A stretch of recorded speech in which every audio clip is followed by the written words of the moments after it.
This is Amend and Progress, your go-to podcast from Vidori for all things promotional material review. Get ready for actionable insights, valuable perspectives, and best practices to elevate your workflow and team morale. Hello, everyone, and welcome to Amend and Progress, Vidori's podcast about the material review process. I'm your host, Annalise, and today we're going to be talking about team management and performance. So common issues when it comes to team management and the promotional review process, best practices for improving how your team works together, and just general benefits of focusing on this aspect of the review process. Joining me in the conversation today is Swearingen, CEO of Tangerines Consulting. Anne, welcome back. Delighted to have you always. Oh, good to see you this morning, Annalise. So let's step back because the concept of team management and performance is not unique to life sciences. It's not unique to the material review process. But what is it about promotional review teams that's sticky or nuanced or different when it comes to thinking about the management and performance of this group of people?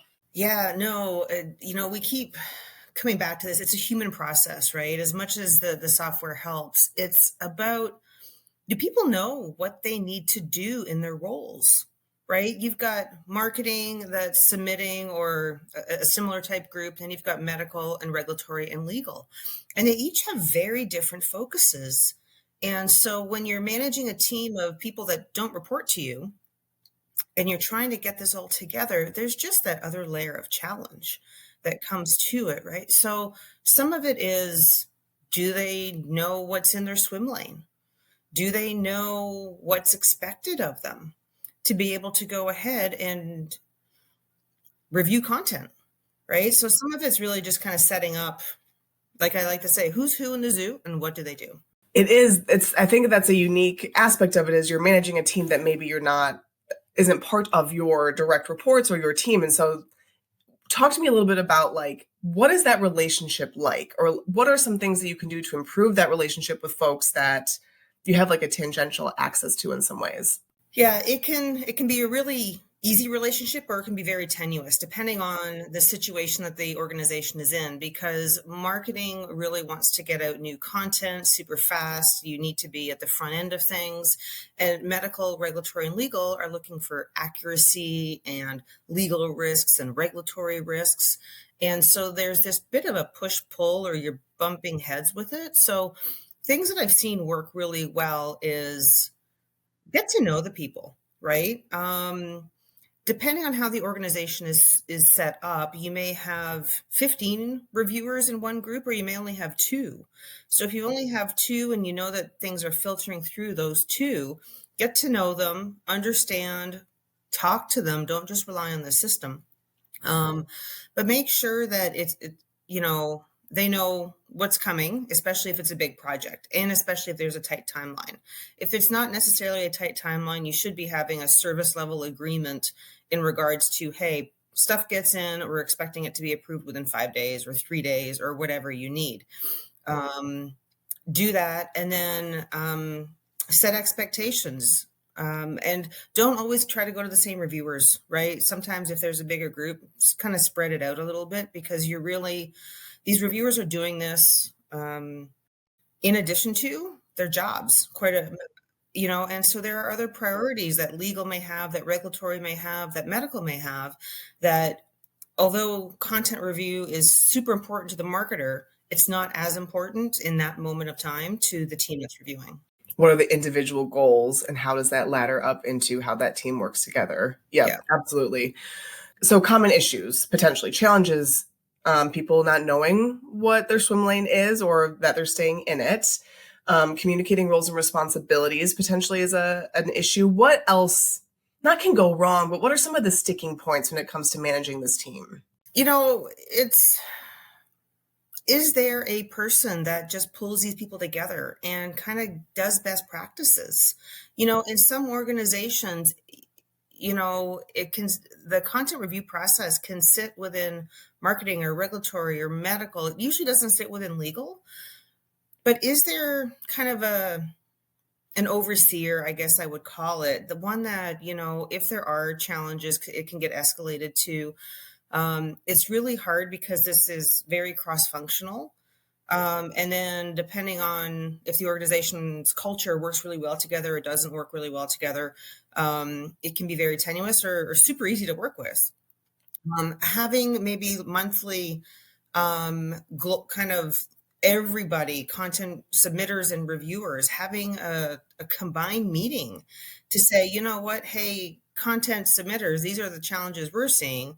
And reviewers are like, well, these are the challenges we're seeing. And they're like, oh, I never looked at that, and so there's this awareness. And so sometimes just bridging the gap of pulling people together and having a conversation, super easy, because all of a sudden you realize that they're not against you, they're still with you. It just, they have a different lens. We all have a different lens on how we look at it. So managing a team like that, I would highly recommend putting together a monthly or quarterly, depending on the volume of reviews, a kind of all hands on deck content review team, and bring together topics, bring together best practices. And it definitely helps the team move a lot smoother together. Definitely. So in addition to knowing the individual, knowing this is my swim lane, these are the things that's within my review purview, these are the things I'm going to be focusing on. Also helpful for everyone else to know what everyone's roles and responsibilities are. What is the appropriate level of understanding across teams so that there's some accountability potentially? Or is that really more of the team leader or the review process leader to have oversight over the swim lanes and holding people accountable? What does that look like? In some organizations, some teams may be very big and some teams may be very small. So legal may be like, yeah, I'm a 1 or 2 person team and I just kind of cover it all. I think though, getting everybody together definitely says, okay, legal, you're really looking at where are we going to get sued for this? Where are we really crossing the line? Right. And so in a nutshell, if you understand that's what legal, and you're a medical reviewer and that's what legal's job is, you're like, okay, well, they're not going to look at something else. Regulatory is really looking at on-label stuff. Does this cross the bar? Right. And medical is looking at, is it accurate from a scientific perspective and a medical anatomy clinical perspective? Legal will also look at sometimes superiority claims or things like that. But again, it comes down to the data. And so understanding at a high level, okay, medical is this, regulatory is this, legal is this, you end up in some systems like yours to be able to put a comment to say, hey, medical was the first one to review it. Hey, legal, please check this one out, right? Because you are always looking out for each other. Would be the best practice. So if legal reviews it first, they can say, hey, medical, check this out. I'm not going to approve it unless you say it's okay. Yeah.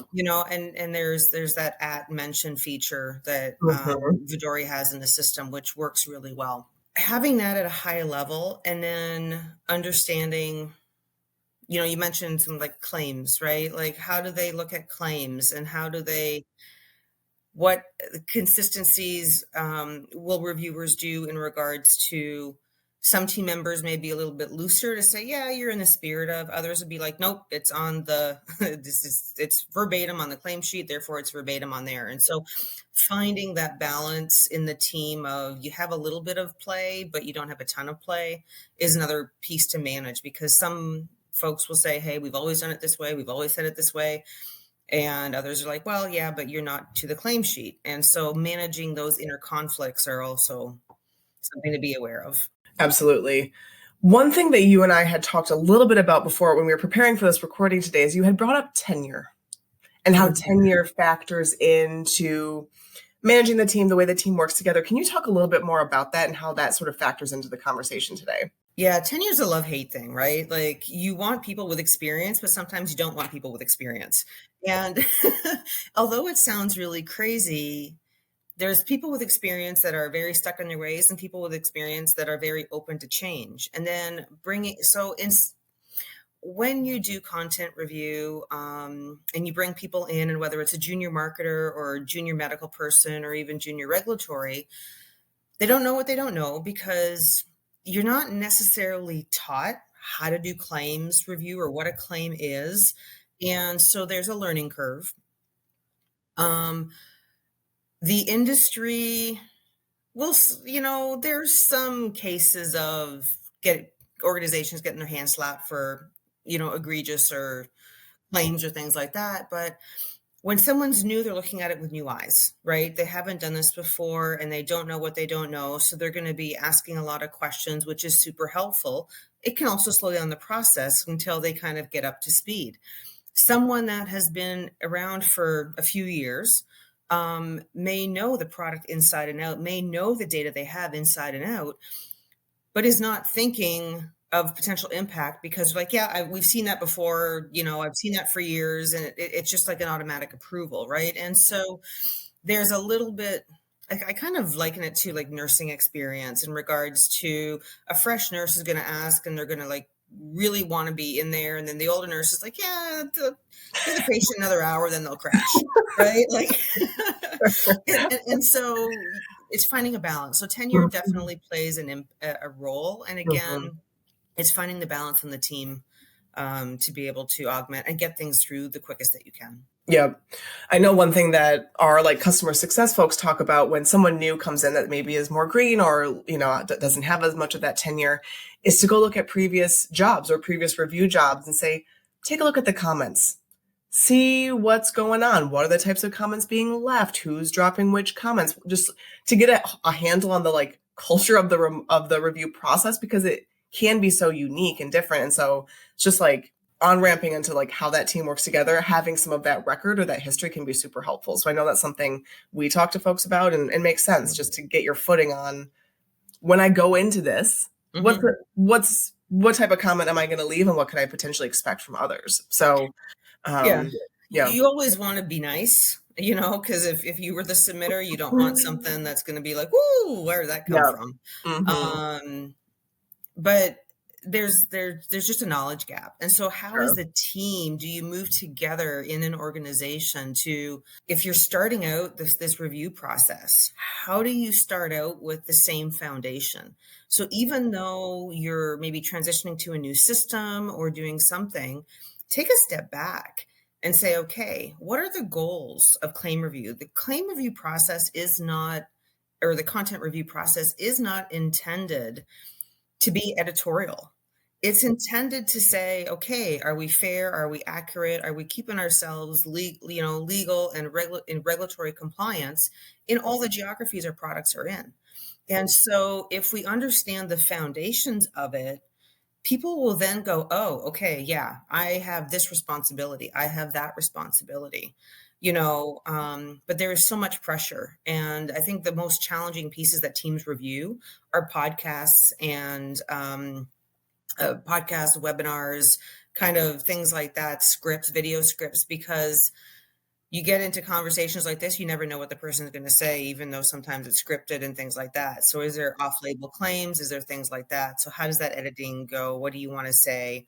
Those are probably the most challenging. The paper pieces tend to be kind of the easiest one, the websites, Sure. things like that. Yeah. I'm so glad you brought up the goals, because you and I have done a whole episode on goals, and what a great mechanism. You've talked about revisiting the goals quarterly.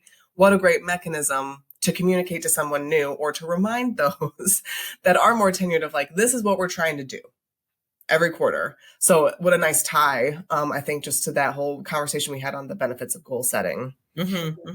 Okay, we have Vidori love data. I know you love data. Yes. What are some metrics that folks could look at to say the team is performing well? Oh, great.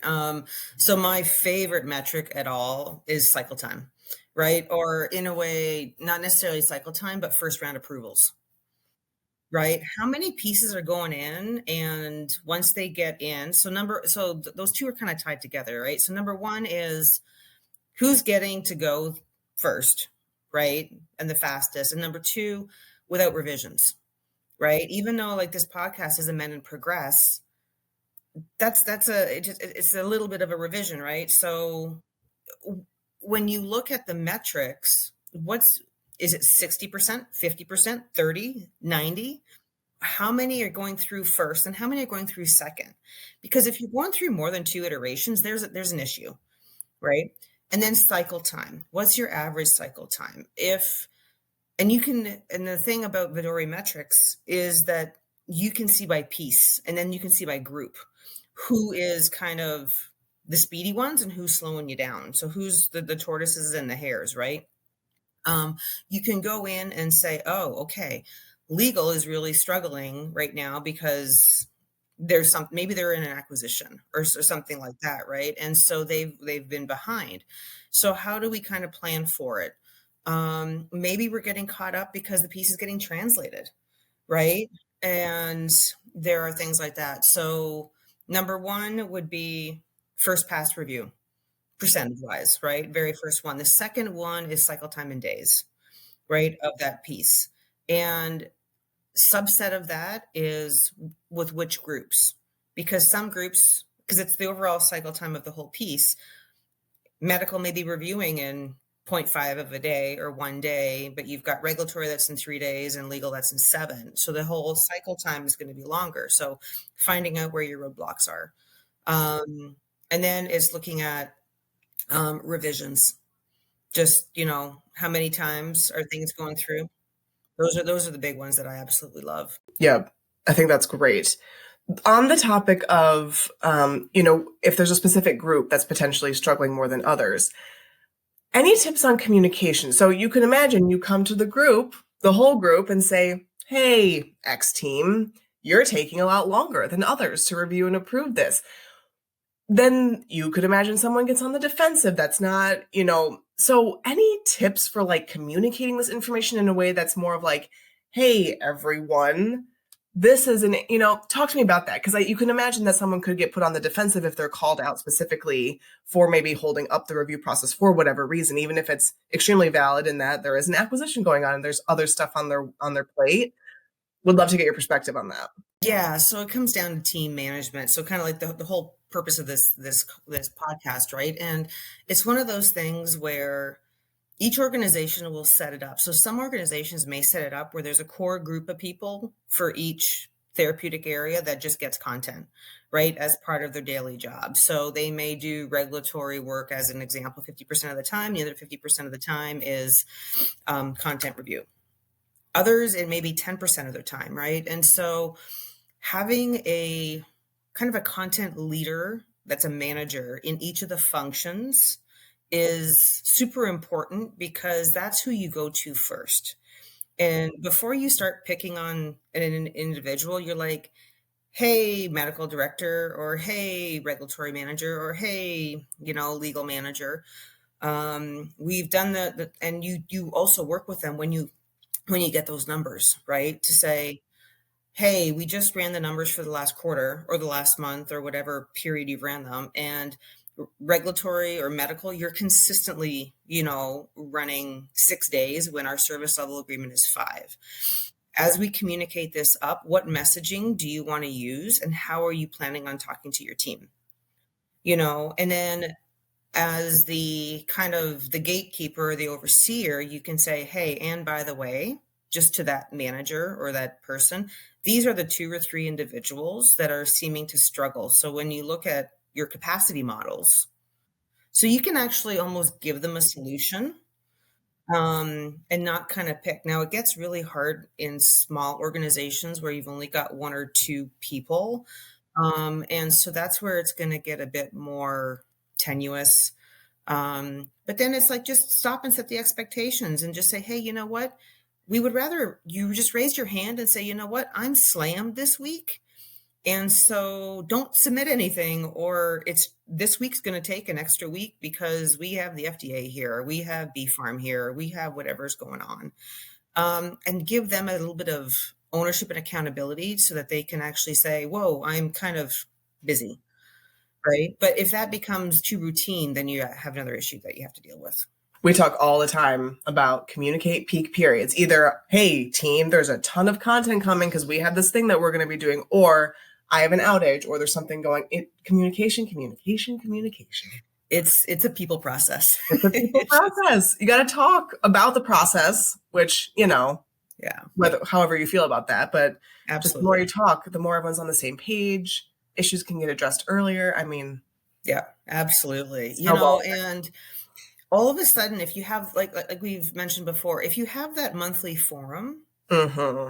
people will start to get comfortable, and then people will start to ask questions about, hey, how are you handling this, and things like that. So it creates this whole culture of content review that starts to normalize within the organization and giving them that piece, right? And so it's okay in a big multiple therapeutic areas to say, hey, we know that, there's 6 conferences coming up in the next quarter. So, hey, everybody, be aware that content's going to be coming through,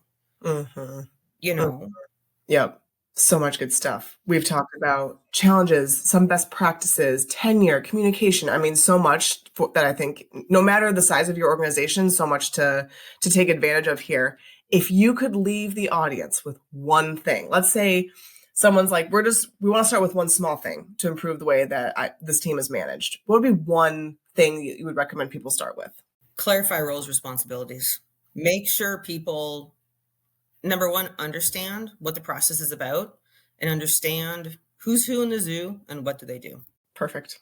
Well, Anne, thank you so much for joining as always. Just always delighted to have you on. Appreciate your time today. Awesome. Thanks a lot, Annalise. Look forward to the next time. Wonderful.